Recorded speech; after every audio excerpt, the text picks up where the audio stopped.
You are listening to Radio Long Island City, recorded at our studios near Hell Gate, 9 kilometers north of the Harbor Hill Moraine. And now, the Observatory. The Observatory, Sunday the 26th of October 2025. It is 34 days after the fall equinox. It is 56 days before the winter solstice.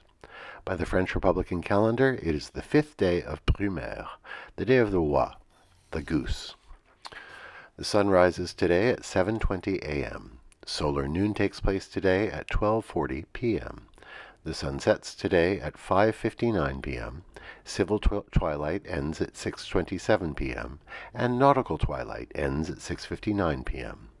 The length of daytime today is 2 minutes, 28 seconds shorter than yesterday. The moon is in its waxing crescent phase and is 23% full at midday.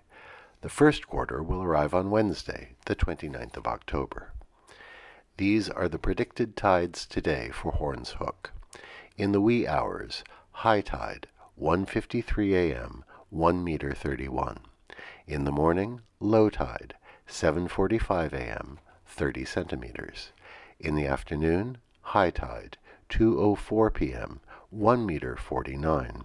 In the evening, low tide, 8:23 p.m., 12 centimeters. In our shared realm of plants and animals, according to Cornell University's bird migration tracker, BirdCast, more than 1,250,000 birds passed over the borough of Queens on Friday night, heading south. At the nighttime peak, near midnight, 83,000 birds were in flight over us at an average altitude of just over 2,000 feet. One thing to bear in mind during migration seasons is the bad effect artificial light can have on the birds. It can disorient them and send them off track. It can also interfere with their internal clocks. This time of year, we compound the problem with large displays of holiday lights. It's recommended that outdoor lights be switched off between 11 p.m. and 6 a.m. Our lit-up displays can be enjoyed whilst people are still out and about, then go dark when most birds are underway. Commemorations. On this day in 1825, exactly 200 years ago, the Erie Canal was completed. Linking the Hudson to the Great Lakes, it facilitated trade between the middle of the country and the coast. Its building was one of the factors that made New York City the most important port on the eastern seaboard. It must be said as well that the Erie Canal hastened the displacement of native peoples along its route and out as far as the Midwest. On the opening day, a statewide grand celebration took place. Cannons were fired in sequence at points all along the canal and down the Hudson. It took 90 minutes for the cannonade to reach New York City from Buffalo. Governor DeWitt Clinton boarded the Seneca Chief and led a flotilla from Buffalo to New York City, a journey that took 10 days. On his arrival in the city, he poured Lake Erie water into the harbor, a wedding of the waters. On this day in 1881, the gunfight at the OK Corral took place in Tombstone, Arizona. Part of the mythos of the American Wild West, it pitted a group of cattle rustlers and horse thieves known as the Cochise County Cowboys against the lawmen Virgil, Wyatt, and Morgan Earp, and Wyatt's close friend, Doc Holliday.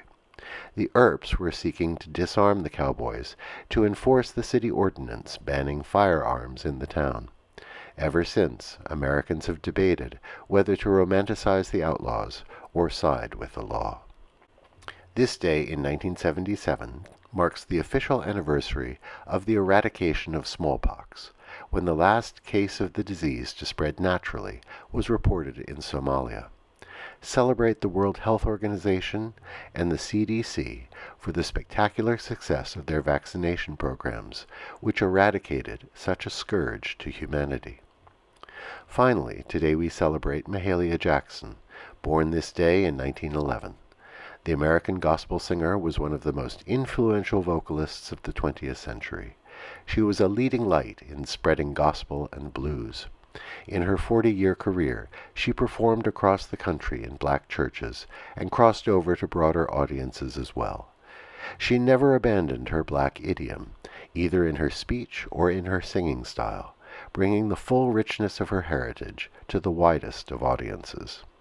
She performed the national anthem at John F. Kennedy's inaugural ball in 1961, and she sang at the March on Washington for Jobs and Freedom in 1963.